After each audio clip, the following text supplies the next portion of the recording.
வணக்கம் மக்களே, இன்றைக்கி நம்ம ஒரு தரமான கொரியன் சீரிஸ் தான் பார்க்க போகிறோம். இந்த சீரிஸ் நேம் பேன் த பார்ன்றது கண்டிப்பாக அதிக பேருக்கு இந்த சீரிஸ் பிடிக்கும்னு நினைக்கிறேன்.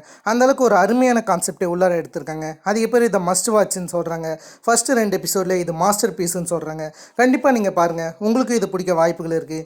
ஏன்னா அந்த அளவுக்கு சீரிஸை வேறு லெவலில் க்ரியேட் பண்ணிட்டாங்க. ஒரு லவ் சீரிஸை இந்த அளவுக்கு ஆசமாக ப்ரெசன்ஸ் பண்ண முடியுமான்னு எனக்கே தெரியல. அந்த அளவுக்கு அருமையாக ப்ரெசன்ஸ் பண்ணியிருப்பாங்க. அப்படி என்ன ப்ரெசன்ஸ் பண்ணியிருக்காங்கன்றதை நம்ம டைரெக்டாக வீடியோக்குள்ளார போய் பார்க்கலாம். ஃபர்ஸ்ட் ஆஃப் ஆல், கதையோடைய ஆரம்பத்திலே இலும்னு ஒரு கம்பெனியை காமிக்கிறாங்க. அந்த இடத்துல இப்போதைக்கு புதுசாக அட்டானியை சூஸ் பண்ணுறதுக்கான இன்டர்வியூ தான் நடந்துன்னு இருக்குது. அந்த இன்டர்வியூவை ஏகப்பட்ட பேர் எடுக்கிறாங்க. முக்கியமாக இந்த கம்பெனிஸோடைய சில பார்ட்னராக இருக்கக்கூடிய லா ஃபார்மில் இருக்கிறவங்களாம் அந்த இடத்துல இருக்காங்க. அவங்க யாருன்றதை நம்ம போக போக பார்க்கலாம். இதுக்கு நடுவில் நம்ம ஹீரோயினியை காமிக்கிறாங்க. ஹீரோயினியும் அந்த இலுமோடைய இன்டர்வியூவை தான் அட்டென்ட் பண்ண வராங்க. ஹீரோயினோட பேர் யோமின்ன்றது. ஹீரோயினி புக்கை படிச்சின்னு சப்வேவில் வந்துன்னு இருந்திருப்பாங்க. அதில் இவங்க ஸ்டேஷனையும் மிஸ் பண்ணுற மாரி ஒரு நிலைமை ஏற்படுது. அதில் ஹீரோயினி வேகமாக கீழே இறங்கி ஓட ஆரம்பிக்கிறாங்க. இவங்க இலுமோடைய அந்த கம்பெனிக்கு தான் போயின்னு இருக்காங்க. இலும் கம்பெனியில் நெக்ஸ்ட் இன்டர்வியூ எடுக்கிற ஆட்களை கூப்பிட்றாங்க.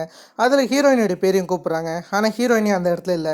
சரின்னு சொல்லிட்டு இவங்க உள்ளார போய் கேங் ஹியோமின் வரலன்றமே சொல்ல, அதுக்கப்புறம் தான் ஹீரோயினி வராங்க. அவங்க கேட்டு 5 மினிட்ஸ்க்கு அப்புறம் ஹீரோயினி வந்து என் பேரை யாருனாச்சும் கூட்டாங்களான்னு அங்கே இருக்கிற ஒரு லேடி கிட்ட கேட்க, அவங்களுமே இப்போ தான் கூட்டதாக சொல்கிறாங்க. சரின்னு ஹீரோயினியும் உள்ளார போகிறாங்க. உள்ளார போனோடனே பொறுப்பே இல்லாமல் நான் லேட்டாக வந்துட்டேன்றமே சொல்லிட்டு அந்த இடத்துல உட்கார, அந்த இடத்துல தான் ஹீரோ இருக்கார். ஹீரோடைய பேர் சியோக்ஹூன்ன்றது. அவர் ஹீரோயினை நோட்டீஸ் பண்ணுறாரு. ஹீரோயினுடைய ட்ரெஸ்ஸில் வந்து ஒரு கரை பட்டிருக்கும். அந்த கரையை அவங்க க்ளூ மூலியமாக அழைச்சிருப்பாங்க, யாருக்கும் தெரியாத மாரி. அதை சியோக்ஹூன் பார்க்கறது மட்டும் இல்லாமல் ஹீரோயினுடைய ஸ்லிப்பர் ஒழுங்காக இல்லைன்ற விஷயத்தையும் அவர் நோட்டீஸ் பண்ணுறாரு.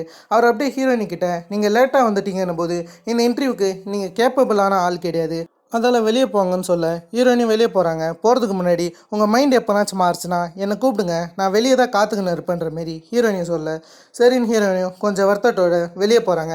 அதுக்கப்புறம் ஏகப்பட்ட குரூப் மெம்பர்ஸை கூப்பிட்றாங்க. ஆனால் ஹீரோயினி மட்டும் யாரும் கூப்பிடல. உள்ளார வந்து ஒரு முக்கியமான லாயர் இருப்பார். அவரும் இந்தமாரி ஹீரோயினை பற்றி சியோக்சோல்னு ஒரு ஆள்கிட்ட சொல்லியிருக்காரு. சியோக்சோல் யாருன்னா இந்த இலும் கம்பெனிக்கு இந்தமாரி ஃபவுண்ட் பண்ணுறதுல அவர் ஒரு ஆள் தான். அவருமே ஹீரோயினை கேட்டு ஷாக் ஆகிறாரு. என்னன்னு கேட்டிங்கன்னா, 12th நேஷ்னல் லாவ் ஸ்கூல் மோக் ட்ரையில் ஹீரோயினி தான் ஃபஸ்ட்டு வந்ததாக சொல்கிறாரு. அது மட்டும் இல்லாமல் அவங்க தான் வின்னருன்றமே சொல்ல, அதை கேட்டு அவர் ஷாக் ஆகிடுறாரு. ஏன்னு கேட்டிங்கன்னா, ஆல்ரெடி அவங்க ஹீரோயினிக்கு ஆஃபர் தந்திருப்பாங்க இலும்னது. ஆனால் ஹீரோயின் வந்து லீ அண்ட் சியோ அப்படின்னு ஒரு கம்பெனி இருக்கும், அந்த கம்பெனியில் ஜாயின் பண்ணணும்னு சொல்லிட்டு இலுமோடைய ஆஃபரை ரிஜெக்ட் பண்ணியிருப்பாங்க. ஆனால் இப்போது இவங்க இலுமுக்கு தான் வந்திருக்காங்க. அங்கே இருக்கிறவங்க ஹீரோயினை கூப்பிடலான்னு ஒவ்வொரு ஆளும் பேசின்னு இருக்காங்க. ஹீரோ தானே ஹீரோயினை ஃபஸ்ட்டு வெளியே அமைச்சிருப்பாரு. அதில் ஹீரோக்கு டீ கேட்க ஹீரோ அவருடைய மைண்டை மாற்றிக்கன்னு தான் சொல்ல, எல்லாருமே ஹீரோயினி வர ஒத்துக்கிறாங்க. சரின்னு சொல்லிட்டு அங்கே எல்லாரையும் உட்கார வச்சு எல்லாருக்கிட்டையும் கேள்வி கேட்டால் எல்லாருடைய கேள்வியுமே ஒரே மாரி இருக்குது. ஆனால் ஹீரோயினி மட்டும் தனித்துவமாக கேள்விகளுக்கு ஆன்சர் பண்ணுறாங்க. அது அங்கே இருக்கிற ஆட்களுக்கு பிடிச்சிருச்சு. ஹீரோயினி மட்டும் தனித்துவமாக தெரியுறாங்க அந்த குரூப்லேயே. அதில் ஹீரோயினை பார்த்து அவங்க கொஞ்சம் இம்ப்ரெஸ் ஆக ஹீரோயினி அப்படியே அவங்க ரூம்மேட்டர்ஸை பார்க்க போகிறாங்க. ஆக்சுவலி ஹீரோயினிக்கு 2 ஃப்ரெண்ட்ஸ் இருக்காங்க. அதில் ஒருத்தவங்க பேர் சியோலுன்றது, ஒருத்தவங்க ஜியோன்னுன்றது. இந்த 2 பொண்ணுங்களையும் ஞாபகம் வச்சுக்கோங்க. ஹீரோயினுமே இன்றைக்கி இன்டர்வியூக்கு போன விஷயத்த சொல்கிறாங்க. ஆனால் இவங்க லேட்டாக போனதுனால வேலை கிடைக்குமான்றது கொஞ்சம் சந்தேகன்ற மாரி ஃப்ரெண்ட்ஸ்கிட்ட சொல்ல, ஃப்ரெண்ட்ஸுமே கடுப்பாகி ஹீரோயினை திட்டுறாங்க.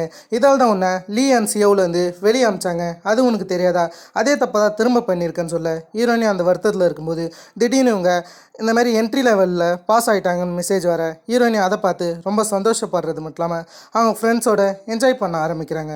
அதுக்கேற்ற மாதிரியே அடுத்த நாள் எல்லாருமே அவங்களுக்கான லா ஃபார்மை சூஸ் பண்ணோம். அதுக்காக எல்லாருமே கூப்பிட்டு ஹீரோயினியும் ஒருத்தர் பக்கத்தில் போய் உட்காடுறாங்க. அவர் வேறு யாரும் கிடையாது, ஹீரோயினோட கிளாஸ்மேட் தான். ஹீரோயினோட படிச்சிருக்காரு. அவர் ஹீரோயினை பார்த்து ஷாக் ஆகிறாரு. ஏன்னா ஹீரோயினி லீ அண்ட் சியோவுக்கு போகிறதா சொல்லியிருப்பாங்க. இப்போ இந்த இடத்துக்கு வந்திருக்காங்களே, அதில் ஷாக் ஆக முக்கியமான விஷயம் இந்த கிளாஸ்மேட்டோட நேம் குக்ஹியோன்ன்றது. இவனுமே ஞாபகம் வச்சுக்கோங்க. அதுக்கப்புறம் அங்கே இருக்கிறவங்ககிட்ட ஒருத்தவங்களா இன்ட்ரடியூஸ் பண்ண ஆரம்பிக்கிறாங்க, புதுசாக லா ஃபார்மில் சேர போகிறவங்கள. அதுக்கப்புறம் ஒவ்வொரு லா ஃபார்மில் இருக்கிறவங்க அவங்க இடத்துல எந்த மாரி இருக்குன்ற மாரி எல்லாத்தையும் சொல்லியிருக்காங்க. நாங்கள் உங்கள் ஃபேமிலியை பார்த்துருப்போம், அதுக்கடுத்து லைஃப் ஒர்க் இது 2த்தையும் பேலன்ஸாக வச்சுருப்போன்னு எல்லாருமே ஆஃபர் விடுறாங்க, எங்கள் லா ஃபார்மில் ஜாயின் பண்ணிக்கோங்கன்னு. ஆனால் ஹீரோ லிட்டிகேஷன் ஒரு லா ஃபார்மில் தான் இருப்பார். ஹீரோ என்ன சொல்கிறேன்னா, உங்களுக்கு எந்தவித ஆஃபருமே கிடையாது. முக்கியமான விஷயம், நீங்கள் காலையில் 9 மணிக்கு வந்து ஈவினிங் 6 மணிக்கு ஷார்ப்பாக போகணும். 1 செகண்ட் கூட நீங்கள் நீங்கள் லேட் ஆகக்கூடாது, சீக்கிரமாக வரணும். ஹீரோ எந்தவித ஆஃபருமே சொல்லாமல் மற்றவங்க கிட்ட பேசிக்கின்னு இருக்க. அதை கேட்ட எல்லாருமே லிட்டிகேஷனில் மட்டும் கண்டிப்பாக சேர்ந்துடவே கூடாதுன்னு முடிவு எடுக்கிறாங்க. அந்த இடத்துல எல்லாருமே அவங்களுக்கு தேவையான லா ஃபார்மை போய் சூஸ் பண்ணுறாங்க. ஆனால் ஹீரோயினி நான் மற்றவங்களோட டிஃப்ரெண்ட் ஆனவன்னு சொல்லிட்டு யாருமே சூஸ் பண்ணாத லிட்டிகேஷனாக தான் போய் சூஸ் பண்ணுறாங்க. அதாவது ஹீரோடைய லா ஃபார்ம். அதை பார்த்து ஹீரோவே கொஞ்சம் இம்ப்ரெஸ் ஆகுறாரு. அதுக்கப்புறம் நமக்கு ஜின்வுன்னு ஒரு ஆளை காமிக்கிறாங்க. இவர் ஹீரோடைய லா ஃபார்மில் தான் வேலை செய்கிறாரு. இவர் ஹீரோயினியை செலக்ட் பண்ணலான்ற மாரி ஹீரோ கிட்ட பேசின்னு வர ஹீரோ என்ன சொல்கிறான்னா ஹீரோயினியோடைய மிஸ்டேக்கை சொல்கிறாரு. ஹீரோயினி இந்தமாரி என்ட்ரி லெவலில் வரும்போது அவங்க ஷர்ட் அழுக்காக இருந்துச்சு. அதுக்கப்புறம் அவங்க ஸ்லிப்பர் ஒழுங்காக இல்லை, அவங்க ஃபோனுமே உடஞ்சிருந்துச்சு. அப்படிப்பட்டவங்கள எப்படி சூஸ் பண்ண முடியும்னு சொல்ல. ஆனால் ஜின்வு இது எதையுமே கேட்காம ஹீரோயினி அப்படியே கூட்டாரு. ஹீரோயினி அவங்கள பற்றி இன்ட்ரடியூஸ் பண்ண நீங்கள் எதுக்கு இங்கே ஜாயின் பண்ண ஆசைப்பட்றீங்கன்னு ஜின்வு கேட்கும்போது ஹீரோயினி இந்த வேலையை லவ் பண்ணுறதா சொல்கிறாங்க. இதில் இருக்கிற ஃபன்னை அனுபவிக்கணும்னு சொல்கிறாங்க. எல்லாருக்குமே ஒரு விஷயத்தில் காதல் இருக்குது, அதே மாதிரி தான் எனக்கும் இதில் காதல் இருக்குன்ற மாரி அவங்க ஒரு மாதிரி அழகாக அதை எக்ஸ்பிளைன் பண்ண ஹீரோக்கு ஒரு ஆளுக்கு அது பிடிச்ச மாதிரி தான் தெரியுது. சரி அவங்களுக்கு வேலை சொல்லி கொடுன்ற மாரி இந்த இடத்துல ஹீரோ அவங்கள வெளியே அனுப்ப ஜின்வும் போகும்போது ஹீரோயினிக்கிட்ட இந்தமாதிரி இந்த லிட்டிகேஷன் குரூப்பில் ஒரு ஆள் செம பர்ஃபெக்டாக இருப்பார், அவர் எல்லா வேலையுமே செம க்ளீனிங்காக பண்ணுவார், அவர் ஒரு நாள் கூட இந்தமாதிரி லிட்டிகேஷன் குரூப்புக்கு ஒரு செகண்ட் சீக்கிரமாகவோ ஒரு செகண்ட் லேட்டாகவோ வரமாட்டார், அது யாருன்னு உங்களுக்கு தெரியுமான்னு கேட்க அது சியோக் ஹூனான்னு ஹீரோயினி கேட்க ஜின்வுமே ஆமான்னு சொல்கிறாரு. ஹீரோவை பற்றி தான் பேசுகிறாங்க. இந்த இடத்துல கடைசியாக இந்த லிட்டிகேஷன் குரூப்பில் 4 பேர் சேர்ந்துருப்பாங்க. ஆக்சுவலி இந்த லிட்டிகேஷன் குரூப்பை 2 பேர் மட்டும்தான் சூஸ் பண்ணியிருப்பாங்க. மிச்சம் 2 பேரை ஹச்ஆர் டீம் அமைச்சிருக்காங்க. ஏன்னா ஒரு குரூப்புன்னு இருந்துச்சுன்னா மேக்ஸிமம் வருஷத்துக்கு 4 பேராச்சும் சேரணும். அதால் தான் லிட்டிகேஷனில் இன்னும் 2 பேரை ஹச்ஆர் டீம் ஆட் பண்ணியிருக்காங்க. ஹீரோயினியை தாண்டி இந்த லிட்டிகேஷன் குரூப்பில் ஆட் பண்ணியிருக்கிறது குக்ஹியோன், அதுக்கு அடுத்ததாக ஹோயோனுன்ற மாரி ஒரு லேடியை ஆட் பண்ணியிருக்காங்க. அதுக்கப்புறம் ஹீரோயினுக்கு அப்புறம் செகண்டாக தான் இந்த குரூப்பை சூஸ் பண்ணவர் தான் சங்சியோலுன்றது. இந்த ஆட்கள்லாம் நோட்டீஸ் பண்ணிக்கோங்க, இவங்களுமே ரொம்ப முக்கியமானவங்க தான். கடைசியாக ஜின்வு எல்லாருக்கும் கேஸ் ஃபைல் தரும்போது ஹீரோயினுக்கு ஒரு கேஸ் ஃபைல் தராரு. அதை கேங்டாங் சிட்டி கேஸ்ன்னு கூடிய ஒரு கேஸ் ஃபைல். அதை ஹீரோயினி பார்த்துக்கணும்னு சொல்ல சரின்னு ஹீரோயினி எடுத்துன்னு போகிறாங்க. அந்த இடத்துல குக்ஹியோனும் நம்ம கேஸை மாற்றிக்கலாமான்னு கேட்க அந்த இடத்துல ஹீரோயினி மாற்றிக்கவே மாட்டேன்னு சொல்கிறாங்க. இதில் ஒரு பக்கம் இருக்கும்போது ஹெட் ஆஃப் லிட்டிகேஷன் ஒரு ஆள் இருப்பார்ல, அவங்கள இவங்க பார்க்க போகிறாங்க. அந்த ஆளுமே கொஞ்சம் கெத்தாக தான் இருக்கார். அவருமே இந்த லிட்டிகேஷனை பற்றி எக்ஸ்பிளைன் பண்ணுறாரு. இவரோட பேர் யோல் சாங்ன்றது. இந்த இடத்துல இவர் பேசின்னு இருக்கும்போது மின்ஜாங்னு ஒரு லேடி உள்ளார அவரே வெளுத்து வாங்குறாங்க. யாராவது ஹெட் ஆஃப் லிட்டிகேஷனையே கேள்வி எழுப்புறதுன்னு ஹீரோயினிக்கு சந்தேகமாகுது. ஜின்வுவும் அந்த லேடியை பற்றி சொல்கிறாரு. அவங்க இந்தமாரி ஜின்வுவோட 10 ஏஜ் அதிகமானவங்களா, அது மட்டும் இல்லாமல் அவங்க லிட்டிகேஷனுக்காக ரொம்ப உழைக்கிறதா சொல்ல அதை நம்ம ஆட்களும் கேட்டுக்கிறாங்க. கடைசியாக நம்ம ஆட்கள் கிட்ட ஹீரோ சில கேஸ் ஃபைலில் தந்து இதை ஃபில் பண்ண சொல்லியிருப்பார். அதை ஃபில் பண்ணி எல்லோரும் தந்துருந்துருப்பாங்க. ஆனால் எல்லாருடைய கேஸ் ஃபைல்லையும் என்னமோ ஒரு விஷயம் மோசமாக இருக்குது. கடைசியாக ஹீரோயினுடைய கேஸ் ஃபைல் தான் பர்ஃபெக்டிங்காக இருக்குது. அதை பார்த்து ஹீரோவே கொஞ்சம் இம்ப்ரெஸ் ஆகுறாரு. இதெல்லாம் முடிச்சுட்டு ஹோயோன் அவங்க வீட்டுக்கு போவாங்க. அவங்களுக்கு 2 பசங்க காத்துன்னு இருப்பாங்க. இவங்க சிஸ்டருடைய குழந்தைன்னு நினைக்கிறேன். அவங்கள இவங்க தான் பார்த்துன்னு இருக்காங்க. அதில் அந்த குழந்தையோட ஹோயோன் சந்தோஷமாக பேசுகிற மாதிரி காமிக்க இதுக்கு நடுவில் ஹீரோயினிக்கிட்ட ஒரு கேஸ் ஃபைல் வந்திருக்குல்ல, அதாவது கேங்டாங் சிட்டி கேஸை பற்றி விசாரிக்க சொல்லியிருப்பார்ல ஜின்வு, அதை பற்றி அவங்க செக் பண்ணுறாங்க. அதுக்கேற்ற மாரி ஷேர் ஹோல்டர்ஸ் மீட்டிங்கில் இவங்க உட்காடுறாங்க. ஷேர் ஹோல்டர்ஸுமே அதில் கிடைச்ச ரெவென்யூ, அது இவங்க எவ்வளோ வாங்கினாங்க, அதுக்கப்புறம் இவங்களுக்கு கிடைச்ச லாபத்தை பற்றி சொல்ல ஹீரோயினிக்கு லாபத்தில் தான் சந்தேகமாகுது. அதில் இதை பற்றி அங்கே இருக்கிற ஆள்கிட்ட கேட்குறாங்க ரெவென்யூவை பற்றி. அதாவது லாஸ்ட் 7 இயர்ஸாக ரெவென்யூ ரொம்ப கீழே போயிருக்கு. அதை ஹீரோயினி பார்க்கறது மட்டும் இல்லாமல் இதுக்கு எதுக்கு இவ்வளோ நாளாக கீழே போச்சு, அப்படி என்ன நடந்துச்சுன்னு அவர்கிட்ட கேட்டால் அவர் ப்ரோட்டோக்காலை ஃபாலோ பண்ணுங்கள், இந்த மாதிரியான கேள்விலாம் இங்கே கேட்கக்கூடாதுன்னு அதை மழுப்பிட்டு போக ஹீரோயினிக்கு சந்தேகமாகுது. ஆக்சுவலி இந்த கேங்டாங் சிட்டி கேஸ்ன்றது ஒரு ஹாட் ஸ்ப்ரிங் மாரியான ஏரியா. அந்த ஹாட் ஸ்ப்ரிங்கை ஹீரோயினி சுற்றி பார்க்கறது மட்டும் இல்லாமல் அங்கே இருக்கக்கூடிய ஒரு லேடி கிட்ட கேட்டு இந்த இடம் 30 இயர்ஸாக ஓப்பன் ஆகிருக்குன்னு தெரிய வருது. அது மட்டும் இல்லாமல் 24 மணி நேரமும் இது ஆக்டிவிட்டியில் தான் இருக்குன்னு ஹீரோயினிக்கு தெரிய வருது. இதெல்லாம் ஹீரோயினி நோட்டீஸ் பண்ணிக்கிறாங்க. அடுத்த நாள் ஆஃபீஸில் காமிச்சா ஆஃபீஸில் ஒன்றும் ஹீரோயினி வரலையேன்னு சொல்லிட்டு எல்லோரும் இந்தமாரி உட்காந்து இருக்காங்க. அதாவது ஹீரோ என்னமாரி திட்ட போகிறான்னு யோசிச்சுன்னு இருக்காங்க. ஏன்னா எல்லாருமே சீக்கிரமாக வரணும்ல. அது வகையில் ஹீரோயினி ரொம்ப லேட்டாக தான் வராங்க. அதெல்லாம் பார்த்து எல்லா டீம்மேட்டர்ஸும் ஏன் எவ்வளோ லேட்டுன்னு கேட்க அந்த இடத்துக்கு ஜின்வு எதுக்கு இவ்வளோ லேட்டாக வந்திருக்கீங்க, இது மட்டும் ஹீரோவுக்கு தெரிஞ்சிச்சுன்னா மிகப்பெரிய பிரச்சனையாகும், முதல்ல ரெடி ஆகுங்கன்னு சொல்ல அதுக்கெல்லாம் நேரம் இல்லை. ஜின்வு அப்படியே ஹீரோயினியை கூட்டின்னு போயிடுறாரு. ஹீரோயினியை கூட்டின்னு போய் அந்த இடத்துல நிறுத்த ஹீரோயினி அந்த மாதிரி சொல்ல வராங்க. ஆனால் இவர் அது எதையுமே கேட்காம எனக்கு எந்த வித எக்ஸிக்யூஸுமே தேவையில்ல, நீங்கள் எதனாச்சும் சொல்லணும்னா ஹச்ஆர் டீம் கிட்ட சொல்லிக்கோங்க, இந்த இடத்துல சொல்ல எதுவும் கிடையாது, அது மட்டும் இல்லாமல் நீங்கள் பாதி நாள் நின்று இருக்கீங்கன்ற மாதிரி ஹீரோயினி மேலே அவர் குத்தம் சொல்லின்னு இருக்க ஹீரோயினி எவ்வளோவா அவங்க கண்டுபிடிச்ச விஷயத்த சொல்கிறாங்க. ஹீரோயினி நான் வேலையில் தான் இருந்தேன், நான் இந்தமாரி வெளியே வேலை செஞ்சுருந்தேன்னு சொல்கிறாங்க. அப்படி என்ன வேலைன்னு பார்த்தா கேங்டாங் சிட்டி கேஸில் ரெவென்யூவில் அடி வாங்குறதையும் அதுக்கப்புறம் கேங்டாங் சிட்டி கேஸில் 1.3 பில்லியன் கிட்ட லாஸ் ஏற்பட்டிருக்கு.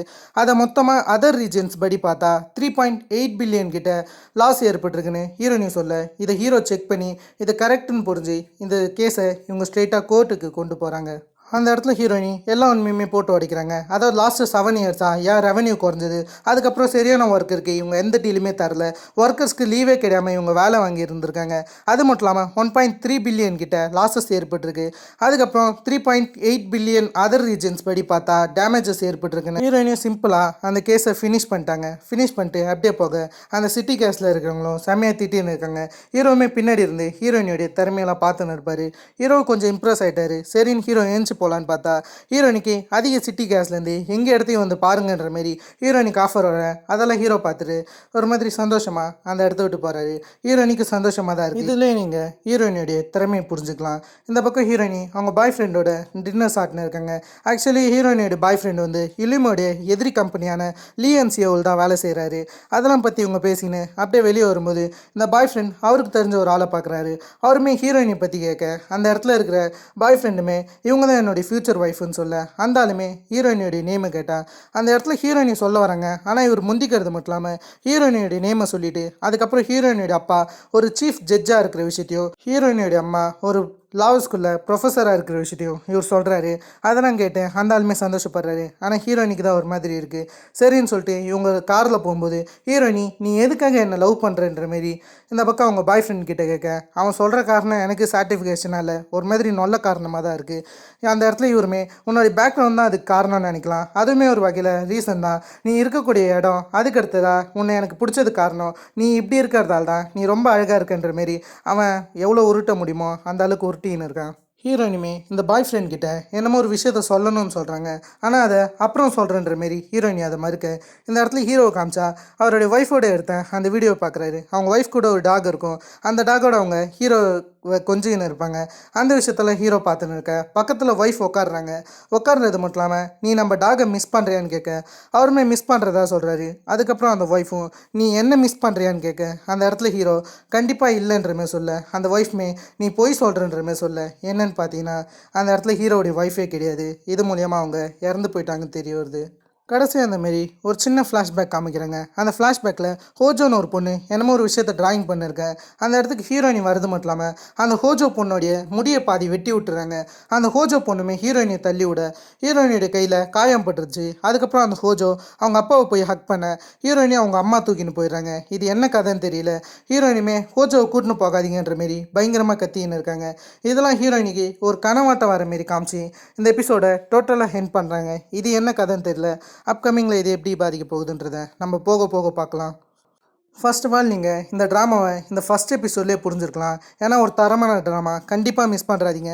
அதுக்கு பேர் மஸ்ட் வாட்சுன்னு சொல்கிறாங்க. போக போக தான் ஏகப்பட்ட விஷயங்களை ஹேண்டில் பண்ணுவாங்க. நெக்ஸ்ட் எபிசோட் போகலாமன்றதை முக்கியமாக கமெண்ட் பண்ணுங்கள். நீங்கள் கமெண்ட் பண்ணுறதை பொறுத்து தான் நெக்ஸ்ட் எபிசோட் சீக்கிரமாக வருது இருக்குது. நம்ம எக்ஸ்ப்ளனேஷனில் எதனாச்சும் மிஸ்டேக் வேறு எதனாச்சும் இருந்தாலும் மறக்காமல் கமெண்ட் பண்ணுங்கள்.